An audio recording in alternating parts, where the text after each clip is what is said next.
మన దేశంలోనే the best varicose vein hospital. Hero అంటే కొన్ని కొన్ని ఇవి ఉండాలి అవి ఉండాలి అని అనుకుంటారు కదా.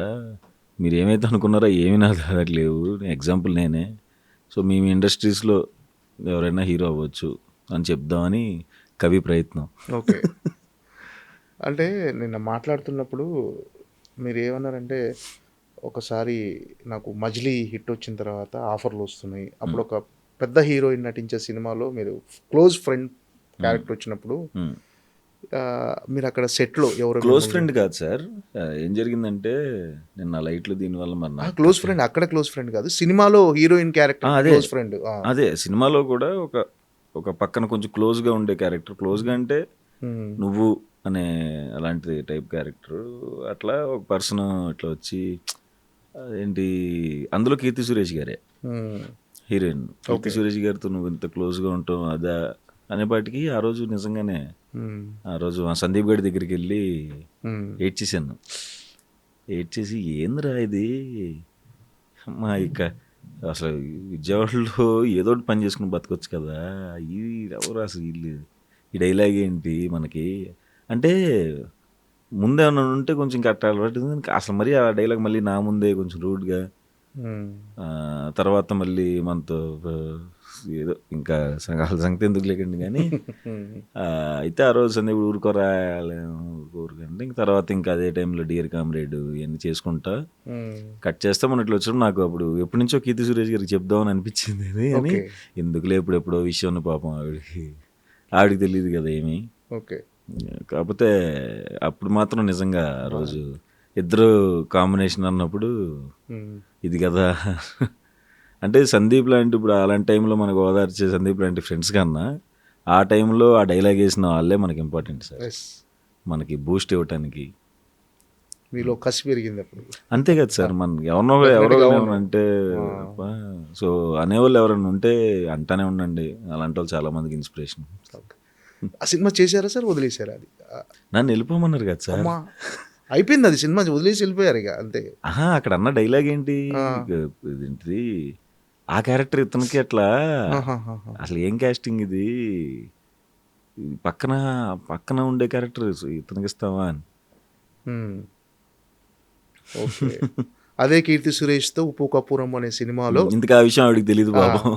ఇప్పుడు కీర్తి సురేష్ గారికి చెప్పలేదు. ఎందుకులే ఆవిడకి దేనికి అవన్నీ. ఆవిడ చాలా మంచి కైండ్ హార్టెడ్, చాలా మంచి ఆవిడ సార్. ఆవిడ యాక్టింగ్ ఎంత పెద్ద ఫ్యానో ఆవిడ ఒరిజినల్ బిహేవియర్ కూడా అంతే ఫ్యాన్. బయట ఆఫ్లైన్లో చాలా బంగారం ఆవిడ. ఓకే. ఆమెకు హాయ్ చెప్పి వెళ్ళేటప్పుడు ఒక హగ్ ఇచ్చి సుహాస్కి, సో అది మీకు నిజమైన ప్రౌడ్ మూమెంట్. అంతే కదా సార్. ఆ మనిషి చూసుంటాడా ఖచ్చితంగా. మరి వాళ్ళకి తెలిసి ఉంటుందో మర్చిపోయి ఉంటారో. అప్పుడు మజిలీ టైంలో పెద్ద రిజిస్టర్ కాదు కదా. నాకు చెప్పాలని ఉండేది ఎందుకంటే అప్పుడప్పుడు ఫ్యూచర్లో కనిపిస్తూ ఉండేవాళ్ళు. అదే అప్పుడప్పుడు ఈవెంట్స్లో. ఓకే. సార్ అంటే నాలాంటి వాడే హీరో అయ్యాడు, మీరు ఎవరైనా అవ్వచ్చు అంటే సుహాస్ అనే అతను ఒక మంచి నటుడు. ఇప్పుడు అందరూ ఒక నెక్స్ట్ డోర్ బాయ్ అంటే మిమ్మల్ని చూసి చాలామంది ఇన్స్పైర్ అవుతారు డెఫినెట్గా. అంటే యాక్టింగ్ నటన పరంగా కానీ, మీరు వచ్చిన మీ జర్నీ కానీ, యూట్యూబ్ నుంచి మీ ప్రస్థానం సినిమా హీరోగా, అంటే నాలాంటి హీరో అయితే ఎవరైనా అవ్వచ్చు అంటే ఏంటి? అంటే మీరు మీ ఎక్స్పీరియన్స్ ప్రకారం అలా అన్నారా? చాలామంది మీకు వచ్చిన అవమానాలు ఎక్కడో తెలియకుండా నేనే మంచి క్యారెక్టర్ చేశాను రా అంటాను తప్ప ఇందులో హీరో చేశాను రా అన్ను. ఎక్కడో ఏదో ఉంది మరి మాటల వల్ల దేని వల్ల అది. అంటే మరి నేను ఫ్రెండ్గా చేయటం వల్ల ఇక్కడ ఉంది. ఇప్పుడు అట్లా లేదులేండి, కొంచెం కాన్ఫిడెన్స్ వచ్చింది. అంటే మీ మీద మీరే అలా అనుకోవటం చాలా మంది, కొంతమంది నచ్చలేదు. ఎందుకు అలా అంటే లేదు, అంటే క్వాలిటీస్ ఉన్నాయి. అంటే డెఫినెట్గా ఏది లేకుంటే, ఏ టాలెంట్ లేకుంటే ఎవరు పొజిషన్కి రారు సార్. టాలెంట్ ఉంది సార్, 100% ఖచ్చితంగా టాలెంట్ ఉంది. బట్ అదే లుక్స్ వైజ్గా ఎట్లా అనుకుంటున్నారు కానీ అంటే ఏదో అలా ఫ్లోలో చెప్పినాను సార్. అసలు పనికిరానని కాదు. అంటే అలా అనేవాళ్ళు ఎవరన్నా కెరీర్ స్టార్టింగ్లో, ఎందుకురా నీకెందుకు సినిమాలు, నువ్వు చేయటం ఏంటి సినిమాలు, హీరో ఏంటి ఉంటుంది సార్. ఇంకా మనం ఇక్కడికి వస్తున్నప్పుడు అన్నప్పుడు అది ఇంకా ఫిక్స్ అయిపోయాం అలాంటివి ఉంటాయని. ఇప్పుడు ఎందాక చెప్పింది దాంతో పోలిస్తే ఇంకా అవును అది కొంచెం హార్డ్ హిట్టింగ్ మన ముందే అంటారు కదా ఇవన్నీ ఇంకా. కానీ అప్పుడే కదా సార్ మనకి మంచి కిక్ వచ్చేది కూడా తర్వాత. అలాంటి ఖచ్చితంగా అసలు అవి జరగాలి సార్, ఇవి జరిగితేనే మనకు కూడా కిక్. నేను ఇప్పుడు అందుకనే ఎంజాయ్ చేస్తూ ఉంటాను, లేకపోతే మొన్న ప్రాజెక్ట్ చేస్తున్నప్పుడు ఎంజాయ్ చేసేవాడిని కాదు. ఓకే. ఏంటి సార్ ఈ హే బలవంతులో మీ క్యారెక్టరైజేషన్ అంటే ఇప్పటివరకు చాలా సీరియస్ సినిమాలు చేశారు అన్నీ. అంటే ఈ ఫంక్షన్ టీజర్ ఫంక్షన్లో మా ట్రైలర్ ఫంక్షన్లో ఈ సినిమాలో నేను పేదోడిని కాదు, నా గర్ల్ ఫ్రెండ్ని వేరే వాళ్ళకి పెళ్లి చేసుకోరు, నేను ఈ సినిమాలో చనిపోను, ఇలా ఇలా ప్రత్యేకంగా కోట్ చేసి చెప్పారు. అవును, ఎందుకని? అదే సార్ నేను అందుకని గ్యాప్ తీసుకుని ఎక్కడో కొంచెం వేరే స్క్రిప్ట్ చేయాలి అనిపించింది. అంటే కంప్లీట్గా డిఫరెంట్ స్క్రిప్ట్సే చేస్తున్నాను. జనకైతే కనుక కూడా కామెడీ ఉంటుంది, అంతా ఉంటుంది. వాడు ఎక్కడో ఇంకా గ్యాప్ తీసుకుని ప్రాపర్గా ఇంకా అవుట్ అండ్ అవుట్ కామెడీ చేద్దామని ఫిక్స్ అయ్యి చేశాను.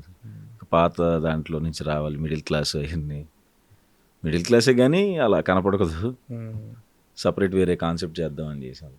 ఓకే. అంటే ఇప్పుడు చేసిన సీరియస్ క్యారెక్టర్స్ కదా, ఫస్ట్ టైం మళ్ళీ ఇట్లా ఒక ఫన్ ఎంటర్టైన్మెంట్ మిక్స్ అయిన క్యారెక్టర్ అనగానే మీకు అంటే ఏంటి మనం వెళ్తున్న రూట్కి భిన్నంగా ఉంది కదా అని అనిపించిందా? లేదు సార్, మనకి కలర్ ఫోటో కొంచెం డల్ సినిమానే, బట్ కామెడీ ఉంటుంది. రైటర్ పద్మభూషణ్ ఫుల్ కామెడీ ఉంటుంది, లాస్ట్లో ఎమోషన్. అంబాజీపేట ఇంకా కంప్లీట్ ఇంటెన్స్ అదంతా. తర్వాత ఇంకా అన్నీ సీరియస్ అయ్యాయి. జనకైతే కనుక కామెడీ ఉంది కానీ ఎక్కడో ఎక్కువ రిలీజ్లు ఉండటం వలన ఎక్కడో దానికి అంత గుర్తింపు రాలేదు. సో అందుకనే కొంచెం కామ్ డౌన్ అయ్యి స్లో డౌన్ అయ్యి వరుసగా కాదు సినిమాలు అని, అంటే ఎక్కడో బ్యాక్ టు బ్యాక్ రిలీజులు కూడా చాలా దెబ్బపడింది అనిపించింది. అందుకనే టైం తీసుకుని ఇంకా సెలెక్ట్ చేసుకుని కొంచెం సినిమా తర్వాత సినిమా చేద్దాం అని చెప్పి ఫిక్స్ అయ్యి సెలెక్ట్ చేసుకుని చాలా కాన్సన్ట్రేషన్తో సెలెక్ట్ చేసుకున్న సినిమా. ఓకే. అంటే ఏంటి అంటే సక్సెస్ కోసం, అంటే చాలా రోజులు ఒక మంచి సక్సెస్ కమర్షియల్ సక్సెస్ కోసం వెయిట్ చేస్తున్నారు, అందుకే బ్రేక్ తీసుకొని చూజీగా వెళ్ళిపోదామని డిసైడ్ అయిపోయారు. ఓకే. ఏంటంటే ఎలాంటి సినిమా అంటే ఇప్పుడు ఇదేం కామెడీ ఎంటర్టైన్మెంట్ సినిమా కదా, సో ఎలా అనిపించింది ఫస్ట్ టైం ఒక ఎంటర్టైన్మెంట్ సినిమా చేయటం? అంటే ఫుల్ లెంత్ ఎంటర్టైన్మెంట్ యాక్చువల్గా స్ట్రాంగ్ జోన్ అదే సార్. చాయ్ బిస్కెట్లు ఉన్నప్పుడు నేను ఇంతకుముందు క్యారెక్టర్ ఆర్టిస్ట్ చేస్తున్నప్పుడు కూడా కామెడీ చేసేవాడిని కదా. మెయిన్గా షార్ట్ ఫిల్మ్స్లో ఓపెన్ అయ్యి చేసేలాగా ఇందులో చేసినప్పుడు చాలా హ్యాపీ అనిపించింది. ఎన్ని రోజులైంది ఇలా ఓపెన్ అయ్యి చేసి, ఫుల్ కంప్లీట్ ఎక్స్ట్రీమ్గా ఓపెన్ అయ్యి కామెడీ చేసి ఎన్ని రోజులు అవుతుందని. సో అది చాలా ఎంజాయ్ చేశాను సార్. ఓకే. ఇంట్లో మీ శ్రీమతి గారు కూడా చూసి ఇలాంటివి కదా నువ్వు చేయాల్సిందని చెప్పేసాను కదా, సుదర్శన్ సినిమాని ఫుల్ ఎంజాయ్ చేసింది సార్, నవ్వుతానే ఉంది. ఓకే. అంటే మా వైఫ్కిను మన అంబాజీపేట డైరెక్టర్కిను కూర్చోబెట్టి చూస్తున్నప్పుడు నేను సుదర్శన్ ఇంటి పక్కన కూర్చుని వాళ్ళని చూస్తున్నాను.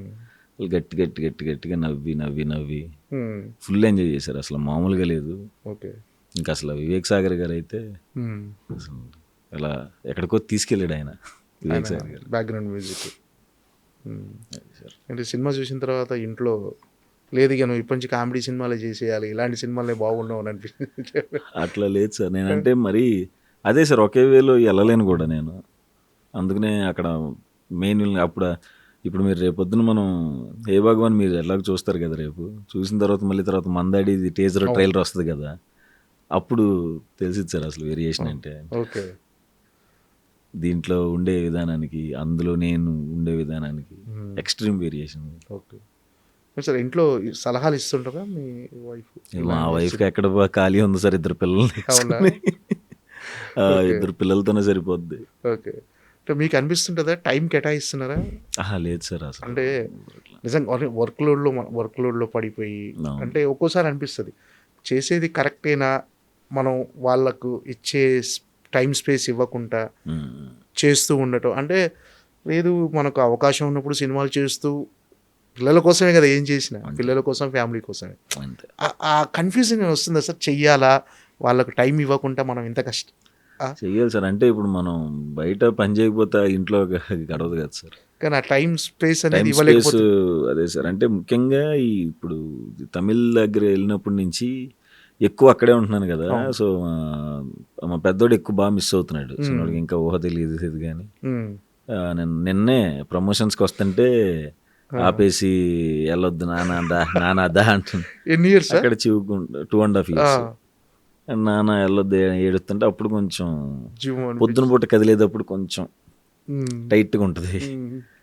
అండ్ బండి మీద రౌండ్ తిప్పి వచ్చి పాపం వెళ్తాం అంటే వస్తున్నాడే మనం పొద్దున వెళ్తున్నాం ప్రమోషన్స్కి, నైట్ వస్తున్నాం.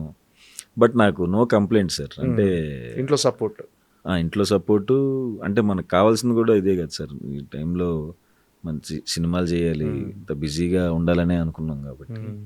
సో అట్లాంటి చిన్న మూమెంట్స్ అట్లా ఉంటుంది. బట్ టైం ఇవ్వలేము కానీ లవ్ మాత్రం ఎప్పుడు వాళ్ళ మీద ఉంటుంది. సూపర్.